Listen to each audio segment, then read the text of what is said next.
So hello everyone, I hope you all are doing fine. And आज का जो topic का हमारा डिस्कशन रहने वाला है वो रहने वाला है एनसीईआरटी एग्जाम्पलर क्लास 10 के लिए। ओके ये मैंने पिक किया है साइंस चैप्टर 10। ओके चैप्टर का नाम जो है आपका वो है light reflection and refraction. Okay यहाँ पे मैं पहले एमसीक्यूज डिस्कस करने वाला हूँ, एमसीक्यूज जो कि 19 है टोटल आपके इस एग्जाम्पलर में। तो स्टार्ट करते हैं वन बाय वन। एक रिक्वेस्ट रहेगी कि आप नोटबुक लेकर के बैठें एंड जो भी इंपॉर्टेंट पॉइंट डिस्कशन होते हैं वो आप अपने अकॉर्डिंग उसको नोट करते चलिए, ठीक है। तो starting from the question number 1, which of the following can make parallel beam of light from a point source incidence on it. यानी एक पॉइंट जो है इंसिडेंस का, वहाँ से अगर आप इंसिडेंस करते हो लाइट, तो कौन सा इसमें से ऐसा है कि जो कि पैरेलल बीम क्रिएट कर सकता है। आपके ऑप्शंस हैं concave mirror, convex lens. B option में है आपका convex mirror as well as concave lens. C option में है two plane mirror placed at 90 degree to each other. और ऑप्शन नंबर डी है concave mirror as well as concave lens, है ना। तो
टेंशन मत लो, मैं सारे क्वेश्चन करवा दूंगा इसमें। देख लो साइज ऑफ इमेज जो जैसा कि गिवन है, गिवन में आपको इमेज की साइज दी हुई है, ऑब्जेक्ट का डिस्टेंस दिया हुआ है। तो सबसे पहले जो आपको फॉर्मूला अप्लाई करना है वो है मैग्नीफिकेशन। मैग्नीफिकेशन जैसा कि तुम्हें पता है V अपॉन U होता है ना। V मतलब जो है आपका माइनस में लेते हैं और U जो है आपको लेना पड़ता है। सेकेंड जो फॉर्मूला है मैग्नीफिकेशन का वो है H डेज अपॉन H, है ना। ऊपर हाइट ऑफ द इमेज लेते हैं और नीचे हाइट ऑफ द ऑब्जेक्ट लेते हैं, जैसा कि आप यहाँ पे देख सकते हैं। इसके बाद में है कि आपको बस गिवन जैसा दिया हुआ है बस पुट कर देना है। तो सबसे पहले मैं V की जगह पे 30 का वैल्यू पुट किया हुआ है, क्योंकि आपका जो इमेज डिस्टेंस है वो 30 है। U आपको फाइंड करना है तो U एज इट इज रख दिया है। H डेज की जगह पे आपका पुट किया हुआ है 0.5 और H की जगह पे जो हाइट ऑफ ऑब्जेक्ट है वो दिया हुआ है आपको 1 सेंटीमीटर, तो उसकी जगह पे 1 रख दिया है। और जब इसको हम सॉल्व करते हैं तो आपको मिल जाता है U कितना, U मिल जाता है आपको 60 सेंटीमीटर। इसके बाद में जो आपका इंपॉर्टेंट कॉन्सेप्ट है, जो आपको निकालना है वो है फोकल लेंथ। तो फोकल लेंथ फाइंड करने के लिए you can apply mirror formula. Mirror formula जैसा कि आप देख सकते हो 1/f is equal to 1/v plus 1/u होता है। इसके बाद में आपको 1/f is equal to v की वैल्यू रख देनी है जो कि 30 क्वेश्चन में गिवन था, और 60 हमने u का वैल्यू फाइंड कर दिया, तो -60 है, तो 2 - 1 जैसा कि आप देख सकते हो, तो 3/60। जैसा कि आप देखोगे यहाँ पे कि f का जो वैल्यू है आपको -20 मिल चुका है। तो -20 जो है ये आपका आंसर होने वाला है इस क्वेश्चन का, ठीक है। तो नाउ द क्वेश्चन नंबर 2 का जो आंसर होगा वो होगा आपका ऑप्शन नंबर बी, है ना। तो देख सकते हो। Now the question number 3, under which of the following conditions concave mirror can form a image larger than the actual object, है ना। इमेज जो है आपके ऑब्जेक्ट से बड़ी कौन से केस में हो सकती है, तो आपको ऑप्शन में दिया हुआ है कि when the object is kept distance equal to the radius of curvature, यानी जब आप रेडियस ऑफ कर्वेचर पे रखोगे तो क्या वैसा होगा। When object is kept at distance less than focal length, यानी फोकल लेंथ से कम दूरी पे अगर आप रखते हो तो क्या होगा ऐसा। When object is placed between focal length and, आगे क्या दिया हुआ है, सेंटर ऑफ कर्वेचर, तो क्या ऐसे में आपका पॉसिबल है क्या। नेक्स्ट है आपका कि when object is at a distance greater than its radius of curvature, यानी बियॉन्ड सी जब आप रखते हो तो क्या पॉसिबल है। तो your timing start.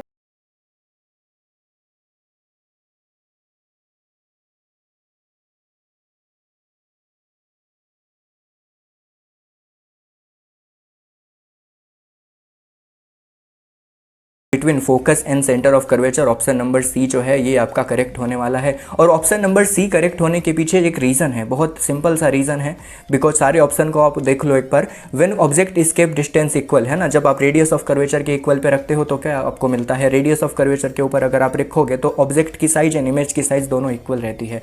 When object is kept distance less than focal length, ऐसे में पॉसिबल तो है कि वर्चुअल इमेज बन जाए, बट उन्होंने मेंशन भी नहीं किया है ना फ्रंट ऑफ द मिरर उनको मेंशन करना था। और एक सेकेंड थिंग कि when object is kept between focal length and pole, अगर फोकल लेंथ से कम डिस्टेंस तो आपकी 0.1 भी हो सकती है, तो क्या ऐसे में हमें इमेज मिलने का थोड़ा सा सफिशिएंट नहीं डाटा है, इसके लिए ये ऑप्शन करेक्ट नहीं है।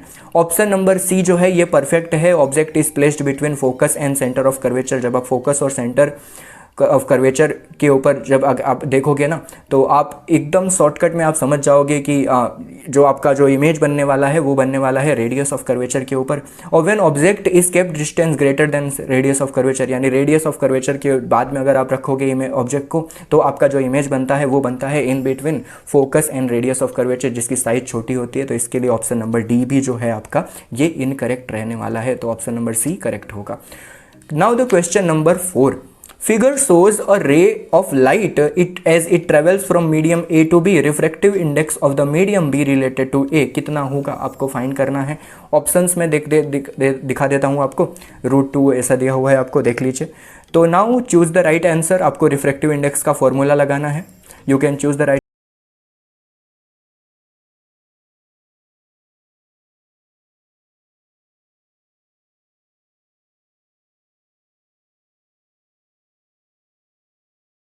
Answer for this question. एक बार हम समझ लेते हैं कॉन्सेप्ट को पहले कि क्या है इसमें जो पूछा हुआ है। राइट आंसर आपका है √3/√2, है ना, √3/√2 ये सही है। बट ऐसा क्यों सही है देख लो एक बार, क्योंकि अगर आप रिफ्रैक्शन से डील करते हो तो रिफ्रैक्शन में आपके दो मीडियम होते हैं ना, और दोनों मीडियम में एक डेंसर होता है और एक रेयर होता है। तो पता कैसे चलेगा कि यहाँ पे कौन सा रेयर है कौन सा डेंसर है। तो आपकी ओरिजिनल लाइन की जो पाथ है आपको बस ऐसे ही ड्रॉ कर लेनी है, और फिर समझ लेना है कि जो ये मिडल वाली लाइन होती है इसको हम बोलते हैं नॉर्मल। तो अगर आप देखोगे तो यहाँ पे लाइन जो ऊपर जा रही है ना उसकी जो एक्चुअल पाथ है यहाँ पे, सॉरी एक्चुअल पाथ थोड़ा इस तरफ होगा क्योंकि इंसिडेंस रे नीचे से जा रही है, राइट, है ना, ये होगा एक्चुअल पाथ। तो जो एक्चुअल पाथ है उसके तरफ में जो आप बियॉन्ड को अगर आप देखो, आप ये नॉर्मल से देखो तो नॉर्मल उसको रहना था इस साइड में, यानी जाना था उसको सीधा ऐसे कर्व होकर के, बट ये लाइन आपका नॉर्मल से थोड़ा सा पास में आके जा रही है ना, मतलब कि एक्चुअल लाइन यहाँ से पास हो रही है बल्कि उसको पास यहाँ से होना था, और यहाँ से पास ना होकर के वो यहाँ से हो रही है। इसका मतलब ये है कि वो नॉर्मल के करीब आ रही है, और ऐसा तभी होता है जब वो टुवर्ड्स नॉर्मल तभी होता है जब वो रेयर मीडियम से डेंसर मीडियम में ट्रैवल करे। तो अगर आपको रिफ्रैक्टिव इंडेक्स फाइंड करना है तो बस आपको दो चीज़ें याद रखनी है, एक तो एंगल ऑफ इंसिडेंस और एंगल ऑफ रिफ्रैक्शन। तो देख लेते हैं, एंगल ऑफ इंसिडेंस जो है आपका वो 60 है यहाँ पे, और एंगल ऑफ रिफ्रैक्शन जो है आपका वो है आपका 45। तो ये आपको इंपॉर्टेंट याद रखना है दोनों चीज़। इसके बाद में जो आपका फॉर्मूला अप्लाई करना है यहाँ पे वो है रिफ्रैक्टिव इंडेक्स का, जो कि ये होता है कि मीडियम अगर आप बी रिलेटेड टू ए अगर आपको फॉर्म करना है तो रिफ्रैक्शन का जो लॉ है, सेकेंड लॉ, ये कहता है कि उन दोनों का जो एंगल का रेशियो है, उनका जो साइन वैल्यू है ना वो फिक्स होना चाहिए, है ना, ध्यान से समझना। स्नेल्स लॉ कहता है कि अगर आप एंगल ऑफ रिफ्रैक्शन का जो angle of incidence and angle of refraction का जो वैल्यू होता है ये कांस्टेंट होता है, और इसको हम स्नेल्स लॉ बोलते हैं, जो कि आपका second law of the refraction है। तो यहाँ पे बस आपको रेशियो निकालना है और आपको रिफ्रैक्टिव इंडेक्स मिल जाएगा। तो देख लेते हैं आपका जो रेशियो है क्या होगा, एंगल साइन 60 एंड साइन 45। तो साइन 60 की वैल्यू आपको सीधा पुट कर देनी है √3/2, और साइन 45 की वैल्यू 1/√2 रख देनी है। साइन की वैल्यू ये आपको मैथमेटिक्स की टेक्स्ट बुक में भी मिल जाएगी, एंड आपको ये लर्न करना भी रहता है, बिकॉज मैथमेटिक्स के लिए ये काफ़ी इंपॉर्टेंट भी है। तो आपका जो आंसर आ जाता है वो आता है √3/2। ओके, तो देख लीजिए आप, जैसा कि देख सकते हो ऑप्शन नंबर ए है वो करेक्ट होगा। Now the question number 5, light ray entered from the medium to B medium shown in figure, refractive index of the B related to A। Same question है जैसा कि पहला था, बस इसमें ऑप्शंस अलग हैं, तो आपको चूज़ करना रहेगा। ऑप्शंस आपको दिए हुए हैं greater than unity, less than unity, equal to unity and zero. ठीक है, तो ये क्वेश्चन थोड़ा सा ट्रिकी रहने वाला है। Your timing start now, choose the right answer.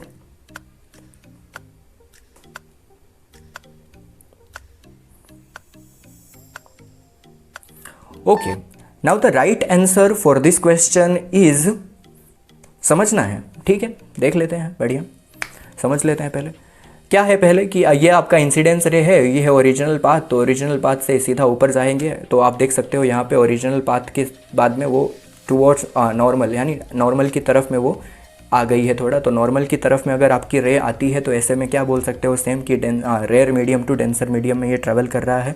दूसरा कि रिफ्रैक्टिव एंगल ऑफ इंसिडेंस और एंगल ऑफ रिफ्लेक्शन अगर आप देखो तो साइन का बस वैल्यू रखना है। रिफ्रैक्टिव इंडेक्स फाइंड करने का एक ही फॉर्मूला है कि आपको साइन का इंसिडेंस और साइन का रिफ्रैक्टिव एंगल दोनों रख देना है और वैल्यू रख देनी है। तो एक बात मैं आपको बस समझाना चाहूँगा कि अब बस आप देखो यहाँ पे ध्यान से, ये रहा एंगल ऑफ इंसिडेंस I, और ये ऊपर की साइड में है एंगल ऑफ रिफ्रैक्शन R। तो I और R की जो वैल्यू आपको यहाँ पे दिखाई दे रही है वो आप सीधा बता सकते हो कि एंगल I जो है वो ग्रेटर है, और एंगल R जो है, एंगल R जो ऊपर की साइड में है और वो स्मॉलर है। तो स्मॉलर और ग्रेटर से आपको एक चीज़ मैं समझाता हूँ कि वैल्यू आपको फाइंड तो हो जाएगी, बट यहाँ पे एंगल दिया ही नहीं हुआ है, तो आप क्या करोगे, कैसे निकालोगे आंसर। तो एक बार हम वैल्यूज़ देख लेते हैं, साइन की वैल्यू कैसे होती है। तो साइन की वैल्यू ऐसा गिवन है आपको कि साइन 0 का वैल्यू 0 होता है, साइन 30 का 1/2 होता है, साइन 45 का वैल्यू होता है 1/√2, एंड साइन 60 का होता है √3/2, एंड साइन 90 का होता है, साइन 90 का क्या होता है आपका, वेट, हाँ, साइन 90 का होता है 1। तो साइन 90 की जो वैल्यू 1 आ रही है ना, इसको ध्यान से समझना आप एक बार, कि अगर आप देखोगे, इसको बताने का मेरा एक ही मकसद है कि अगर आप देखो जैसे जैसे एंगल बढ़ रहा है वैसे वैसे इसकी वैल्यू भी बढ़ रही है साइन की, है ना। एंगल 0 से 90 तक गया तो वैल्यू भी 0 से 1 तक गई है, तो साइन की मैक्सिमम वैल्यू 1 होती है और मिनिमम वैल्यू 0 होती है। तो बस इतना बस कहना चाहूँगा कि अगर एंगल ज़्यादा है तो उसकी वैल्यू भी ज़्यादा आएगी, और अगर वैल्यू ज़्यादा आएगी और तो समझ सकते हो कि कैसे ये सॉल्व होगा। एंगल I की वैल्यू ज़्यादा है और एंगल R की वैल्यू कम है, तो अगर ज़्यादा से हम कम को डिवाइड करते हैं, यानी बड़ी अमाउंट से छोटे अमाउंट को डिवाइड करोगे, तो ऑब्वियसली आंसर आपका मोर देन 1 ही आने वाला है। तो ऑप्शन में हमारे पास ग्रेटर देन यूनिटी का जो ऑप्शन है ना, ऑप्शन नंबर ए, ये करेक्ट होगा। ऑप्शन नंबर ए करेक्ट होगा, ग्रेटर देन यूनिटी, यानी जो 1 नंबर है उससे ऊपर आंसर आने का हमेशा, जब भी लाइट ट्रैवल करेगी ए मीडियम से बी मीडियम से, जैसा कि आपको फिगर में दिखाई दे रहा है। ठीक है, तो आई होप कि ये क्वेश्चन भी आपको क्लियर हो चुका होगा। Now the question number 6, beam of light are incidence through a hole A and B emerge out of the box, है ना। ये भी मिस्ट्री बॉक्स है, खतरनाक है ये क्वेश्चन, थोड़ा सा ध्यान से समझना, अदरवाइज सब ऊपर से जाएगा। मिस्ट्री बॉक्स है, होल सी से और डी से वो लाइट आपकी पास हो रही है, और आपको बस बताना है कि कौन सा चीज़ इस बॉक्स के अंदर होता है, हो सकता है। तो बॉक्स के अंदर कुछ भी हो सकता है ना। चलो फाइंड करते हैं क्या है ऑप्शन में। रेक्टेंगुलर ग्लास स्लैब दिया हुआ है, या कॉन्वेक्स लेंस दिया हुआ है, कॉन्केव लेंस दिया हुआ है, और बोला है कि प्रिज्म भी हो सकता है। तो चूज द राइट आंसर।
कि वो लेंस का जो मेजर डिफरेंस है ना वो बहुत ही खास है। मैं बताता हूँ एक आपको, ये देखो यहाँ पे कि कॉन्वेक्स लेंस की जो focal length and radius of curvature and power होती है ना, ये खतरनाक है एकदम, है ना। बाकी के लोगों का कहना होता है कि भाई ऑलवेज पॉजिटिव, बी पॉजिटिव, है ना, एकदम पॉजिटिविटी फैलाओ, बट कॉन्वेक्स लेंस का मानना नहीं है। कॉन्वेक्स लेंस मानता है कि भाई ऑलवेज नेगेटिव। वजह एकदम सिंपल है भाई, इसका फोकल लेंथ भी नेगेटिव होता है, रेडियस ऑफ कर्वेचर भी नेगेटिव होता है और रेडियस ऑफ कर्वेचर पावर भी नेगेटिव होता है। वैसे एक तीनों एक दूसरे के अप्रोक्सीमेटली हैं। और रीज़न क्या है कि भाई फोकल लेंथ और radius of curvature, focal length और रेडियस ऑफ कर्वेचर यानी फोकल लेंथ जो होगा रेडियस ऑफ कर्वेचर उसका डबल होगा। और पावर किसको बोलते हैं? पावर को बोलते हैं भाई रेसिप्रोकल ऑफ फोकल लेंथ, यानी फोकल लेंथ अगर आपका नेगेटिव है तो सारी चीज़ें नेगेटिव होने वाली है। बल्कि कॉन्वेक्स लेंस है जो आपका इस साइड में, इसका मानना ऐसा नहीं है। वो बोलता है भाई ऑलवेज पॉजिटिव, ये ऑलवेज पॉजिटिव रहता है। किन केस में? सिर्फ इन्हीं तीनों के केस में, फोकल लेंथ और रेडियस ऑफ कर्वेचर और पावर, यानी ये तीनों चीज़ें जो हैं वो कॉन्वेक्स लेंस के लिए क्या होंगी? ऑलवेज पॉजिटिव होंगी, बट कॉन्केव के लिए क्या होंगी? नेगेटिव होंगी। ये चीज़ें आपको बहुत ज़्यादा इंपॉर्टेंटली याद रखना है, ठीक है। Now the question number 9, magnification produced by A rear view mirror fitted in vehicle, यानी रियर व्यू व्हीकल जो होता है, रियर व्यू आपका जो मिरर होता है फिट व्हीकल के अंदर, उसके अंदर जो मैग्निफिकेशन होता है वो आपको फाइंड करना है। Option A is less than 1, option B is more than 1, option C is equal to 1 and option C 1 more than less than depending upon the position of the object. यानी ये बोलता है कि भाई ऑब्जेक्ट के ऊपर डिपेंड करता है कि मैग्निफिकेशन कितनी होगी। तो यू बेटर नो, है ना, choose the right answer right now.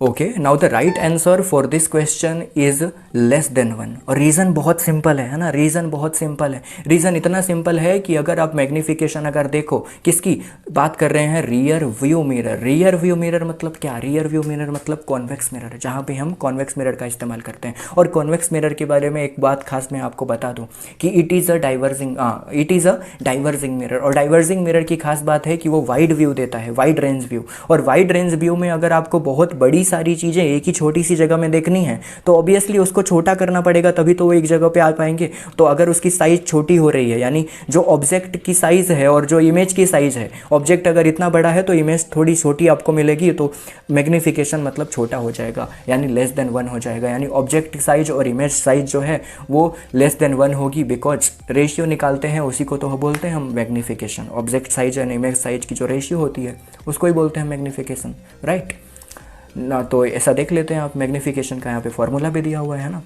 आप डिस्टेंस के अकॉर्डिंग भी निकाल सकते हो और इमेज और ऑब्जेक्ट की साइज पे भी निकाल सकते हो। बस याद ये रखना है कि अपनी जो इमेज है वो ऊपर होनी चाहिए, है ना। अब हम भले ही नीचे गिर जाए कोई फ़र्क नहीं पड़ता, इमेज जो है वो ऊपर होनी चाहिए। इमेज डिस्टेंस है वो भी ऊपर है और इमेज की जो हाइट है वो भी ऊपर है, ठीक है। Now the question number 10, rays from sun converge at a point of 15 centimeter in front of concave mirror. Where should an object be placed so that size of image equal to the size of object, है ना। Raise जो कि सन से converge होके आ रही है और ऐसा पूछ रहे हैं कि कहाँ पे जगह पे आपको ऐसा प्लेस करना है कॉन्केव मिरर को, चूँकि आपका इमेज है और ऑब्जेक्ट है दोनों सेम साइज के हों, है ना। तो आपको कहाँ प्लेस करना है तो देख लो, यहाँ पे ऑप्शन में है आपके 15 centimetre front of the mirror, 30 centimetre front of the mirror, in between 15 centimetre and 30 centimetre front of mirror, and last है आपका more than 30 centimetre of the mirror. तो choose the right answer right now.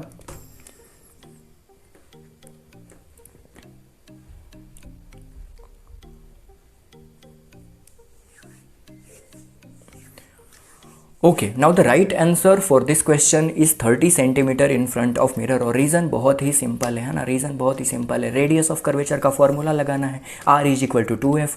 तो r आपको पता है कि r कितना है, तो r आपको फाइंड करना है। देखो ध्यान से, 2 मल्टीप्लाई बाई फोकल लेंथ दिया हुआ है यहाँ पे।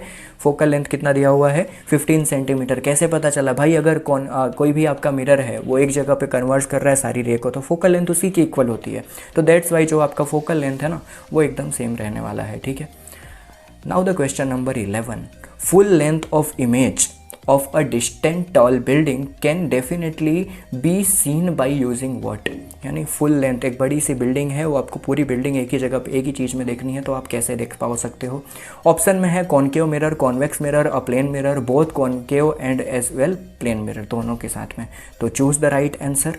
Okay, now the right answer for this question is option number B, very near to the focus of the reflector, यानी फोकस ऑफ रिफ्लेक्टर के बहुत पास होना चाहिए। एक सिंपल सा कॉन्सेप्ट है कि हेडलाइट के अंदर, व्हीकल की जो हेडलाइट होती है ना, उसके अंदर हम कॉनकेव मिरर का इस्तेमाल करते हैं। कॉनकेव मिरर की खास बात है कि अगर मैं उसके फोकस के ऊपर किसी ऑब्जेक्ट को रखूँ ना, तो फोकस के ऊपर अगर ऑब्जेक्ट रखा है तो वो उसको डाइवर्स कर देता है ना, वो उसको डाइवर्स कर देता है। ध्यान से समझना, अगर फोकस के अंदर ऑब्जेक्ट रख रहे हो तो वो रेज वापस से इंसिडेंस होंगी किसके ऊपर, मिरर के ऊपर, वो जाएंगी parallel to the principal axis.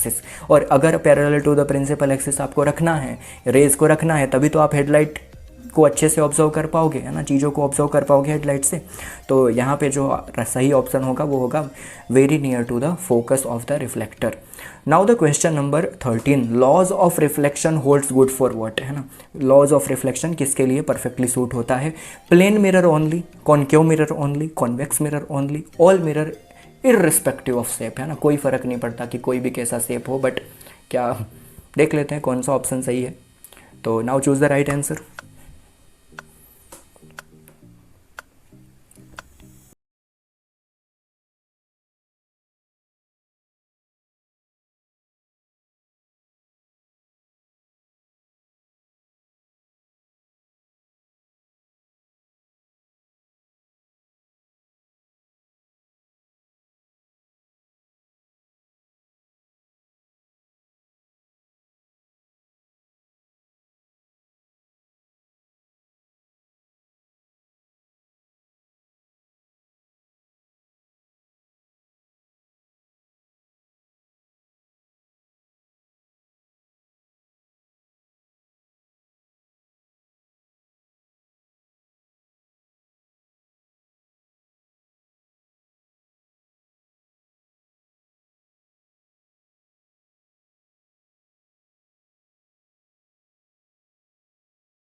Since refractive index of the glycerine is highest, है ना, सबसे ज़्यादा रिफ्रैक्टिव इंडेक्स किसका है, ग्लिसरीन का, तो इसकी वजह से जो ग्लिसरीन के अंदर आपकी लाइट है वो सबसे ज़्यादा बेंड होगी। तो ये आपके लिए इंपॉर्टेंट क्वेश्चन है। कुछ ऐसे और भी एग्जांपल है रिफ्रैक्टिव इंडेक्स, आपकी बुक में एक बॉक्स के अंदर लिखा हुआ है स्नेल्स लॉ के आगे के पेज में, तो आप वो देख कर सकते हैं। Now the question number 16, which of the following ray diagram correct of the following incidence concave mirror as a shown in figure, है ना, कॉन्केव मिरर के लिए कौन सा रे डायग्राम ये बिल्कुल करेक्ट होगा। तो ये आपका सैम्पल रे डायग्राम है और बाकी के सारे जो हैं वो ऑप्शंस हैं, तो ABCD। तो now choose the right answer.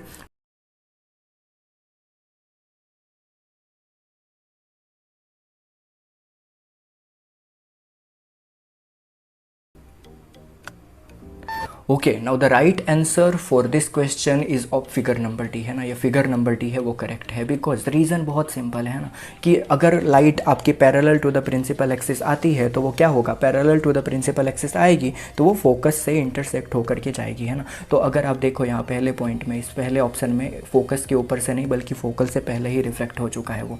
यहाँ पे देखो तो या फोकस के बाद में रिफ्लेक्ट हुआ है, तो इसकी वजह से ये दोनों ऑप्शन इनकरेक्ट है। ये वाली लाइन देखो, ये वाली लाइन ना मेरे को पता नहीं, ये समझ में नहीं आ रहा, मतलब ऑप्शन में रखा क्यों है उन्होंने, अपने को कोई फ़र्क ही नहीं पड़ता, लाइन आई और उसी डायरेक्शन में भाग गई, है ना, फ़र्क ही नहीं पड़ता। आज सामने वो मिरर कर्व है, स्फेरिकल मिरर है, कुछ भी नहीं, एकदम न्यूट्रल है ना, आइसोलेटेड एकदम। तो ये वाला भी ऑप्शन एकदम गलत है भाई, रूल्स फॉलो तो होना चाहिए, है ना। रूल जो है वो कॉन्केव मिरर का वो ये है कि अगर लाइट पैरेलल आ रही है तो फोकस से जानी चाहिए, simple.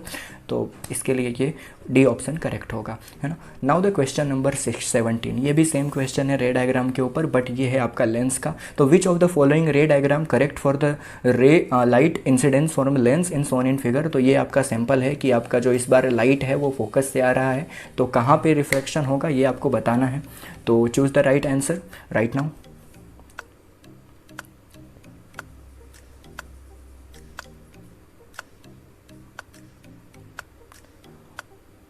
Okay, now the right answer for this question is figure number A, है ना, ये वाला ऑप्शन करेक्ट होगा। और ये वाला ऑप्शन करेक्ट होने के पीछे ये है कि अगर वो प्रिंसिपल एक्सिस के पैरेलल आता है तो फोकस से इंटरसेक्ट होता है, और अगर फोकस से आ रही है लाइट तो parallel to the principal axis हो जाएगा। ये वाला देखो, ये वाले भाई साहब को सीधा आए फोकस से और फिर से फोकस से चले गए, यानी अपने को भी कोई फ़र्क नहीं पड़ता, है ना, मैं फोकस से आया हूँ फोकस से ही जाऊँगा। तो भाई रूल फॉलो नहीं करोगे तो रॉन्ग होगा ऑप्शन, सीधा। इधर देखो, ये ऑप्शन में भी मेरे को गड़बड़ी है कि मतलब क्यों रखा है सामने, क्या हमने पॉलिश सरफेस लगा के रखा है यहाँ पे एक लेंस है जो कि एक रिफ्लेक्टिव सरफेस थोड़ी रखता है। तो यहाँ पे एक लाइन आती है और वो parallel to the principal axis चली जाती है उसी डायरेक्शन में, ये लेंस है, कोई मिरर थोड़ी है कि जो उसी डायरेक्शन में चला जाएगा, तो ये भी गलत है। अगला ऑप्शन देख लो, यहाँ पे ये भाई साहब भी एकदम फिक्स है, भाई हमारी एकदम स्ट्रेट लाइन है, हम एकदम स्ट्रेट फॉरवर्ड है, सीधे आए और सीधे भाग गए, अपने को कोई बेंड वेंड होना ही नहीं है, फ़र्क ही नहीं पड़ता, एकदम सख्त इंसान, है ना। तो सही ऑप्शन जो है वो फिगर ए में है, आपको दिख रहा है, जो रूल को फॉलो करता है वही करेक्ट होगा, है ना। Now the question number 18, a child standing in front of the magic mirror, है, ये बहुत खतरनाक है। मैजिक मिरर के सामने एक बच्चा खड़ा हुआ है, she finds her image head bigger, है ना, ध्यान से समझना एकदम, सर की जो साइज है, हेड की जो साइज है वो उसे बड़ी दिख रही है, middle portion of the body same size, यानी जो मिडल पोर्शन है बॉडी की वो एकदम बिल्कुल सेम है, एंड क्या है, स्मॉलर लेग, पाँव एकदम छोटे हो गए, बिल्कुल कार्टून जैसी ये दिख रही है, बट समझ लेते हैं ना। तो आपको बस बताना है कि इस तीनों कॉन्सेप्ट में कौन कौन से मिरर या फिर लेंस का इस्तेमाल किया है इन्होंने। तो सबसे पहले देख लेते हैं कौन सा मिरर है ये मैजिक मिरर में। तो ऑप्शन ए है plane convex and concave, option B है convex concave and plane, option C है concave plane and convex, option D है कॉन्वेक्स प्लेन एंड कॉन्केव। तो choose the right answer right now.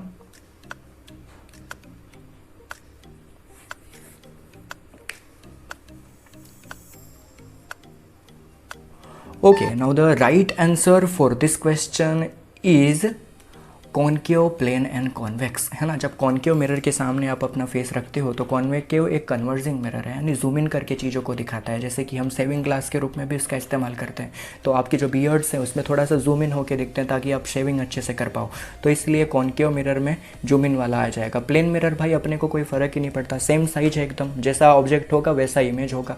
Convex मैंने तुम्हें बताया था कि बड़ी बड़ी बिल्डिंगों को भी वो एकदम कन्वर्स करके छोटू सा दिखा देता है, तो मतलब उसकी लेग की साइज़ तो छोटी कर ही सकता है, तो स्मॉलर लेग है भाई। देख लो अभी सिचुएशन के अकॉर्डिंग ये तीनों फिट हो रहे हैं, तो इसकी वजह से जो कॉनकेव, प्लेन और कॉन्वेक्स है ये आंसर करेक्ट होगा।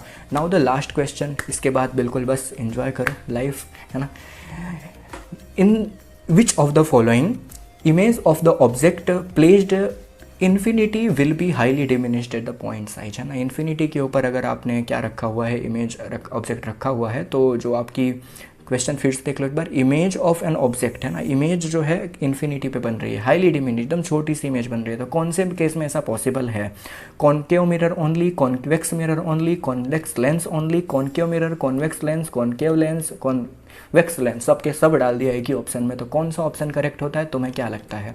Choose the right answer right now.